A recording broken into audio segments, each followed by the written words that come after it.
गुमला में पुलिस पर भारी पड़ा मुहल्ला। पथराव में पुलिस के कई जवान घायल।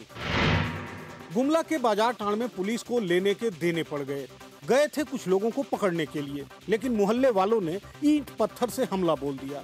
पथराव में पुलिस की गाड़ी तो चकनाचूर हुई ही, कई जवानों के हाथ पैर तक टूट गए। जिस शख्स को पुलिस पकड़ कर ले जा रही थी उसे भी छुड़ा लिया गया। इतना ही नहीं, पुलिस की कार्रवाई से नाराज मोहल्ले वाले बाद में थाने पर भी चढ़ गए। पथराव के बीच पुलिस का पसीना छूट गया। एक तरफ पुलिस लाठी डंडा लिए खड़ी थी तो दूसरे तरफ से लोग पथराव करने में जुटे थे। पुलिस के लिए कार्रवाई करना मुसीबत बन गया। सख्ती नहीं बरती तो उपद्रवी बेखौफ हो जाएंगे। सीएम अर्जुन मुंडा सूबे में बिजली की किल्लत को लेकर काफी नाराज हैं। उन्होंने ऊर्जा सचिव को जल्द से जल्द इसका समाधान करने का निर्देश दिया है। बोकारो में दामोदर नदी में डूबने से 2 छात्रों की मौत हो गई। गोताखोरों की मदद से दोनों की लाश को नदी से निकाला गया। खूंटी के अडकी में 2 व्यवसायियों के लापता होने का मामला तूल पकड़ने लगा है। इनको अगवा किए जाने का आरोप लगाते हुए लोगों ने बाजार बंद करवाए और साथ ही सड़क पर जाम लगाया।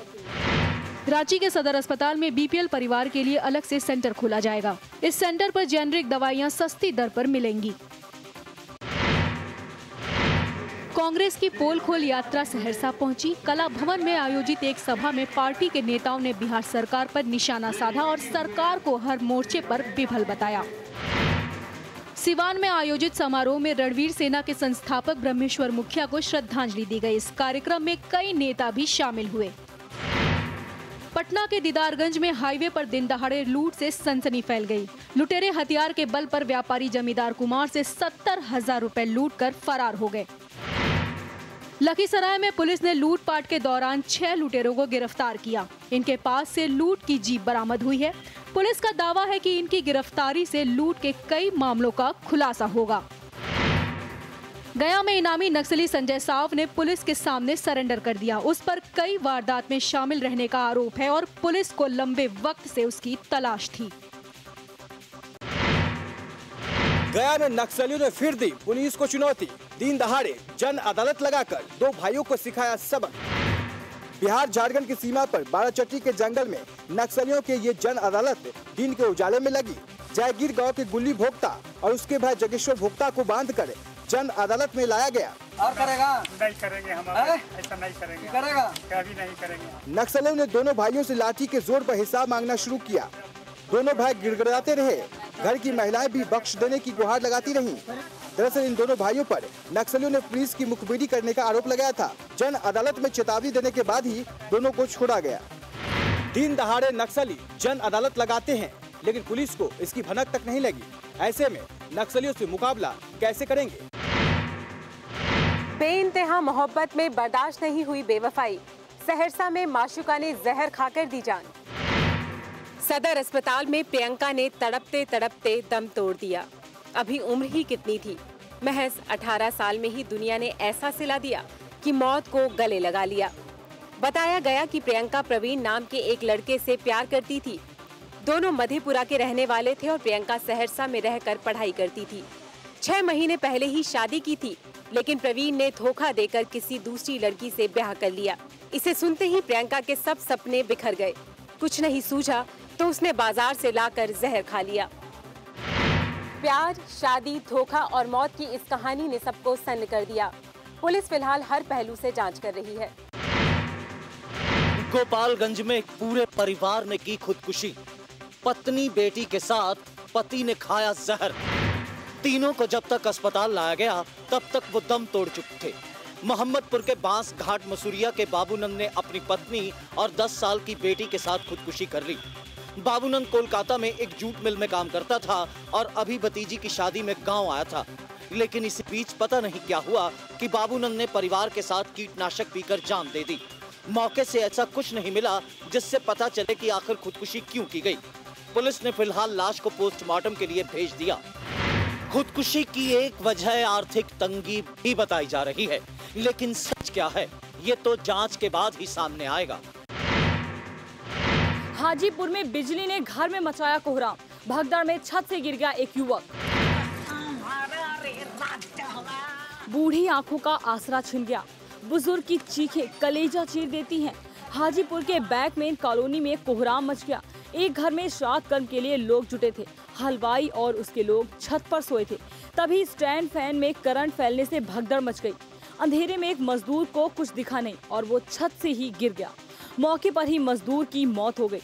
इस दर्दनाक वाकये के बाद पूरा मोहल्ला सन्न है। कहाँ श्राद्ध कर्म की तैयारी हो रही थी, कहाँ एक बार फिर मोहल्ले में मातम पसर गया। कलंक तो उस घर पर भी लग गया जहाँ पर श्राद्ध कर्म हो रहा था। सब इसी अचरज में है, क्या हादसा इसी दिन होना था? कॉरपोरेट जगत भी मनमोहन सरकार की खिंचाई करने में जुटा है। मशहूर उद्योगपति अजीम प्रेमजी ने भी खूब लताड़ा। प्रेमजी ने कहा कि देश ऐसे चल रहा है जैसे कोई नेता ही ना हो। अगर हम बदले नहीं तो कई बरस पिछड़ जाएंगे। कई उद्योगपति पहले भी ऐसी राय जता चुके हैं। लगे हाथ बीजेपी ने भी सरकार को नसीहत दे डाली। ये बहुत दुर्भाग्यपूर्ण है और मुझे ऐसा लगता है कि आखिर देश के हित के लिए इन परिस्थिति से बाहर आने के लिए प्रधानमंत्री जी ने सभी विपक्ष के साथ चर्चा करनी चाहिए।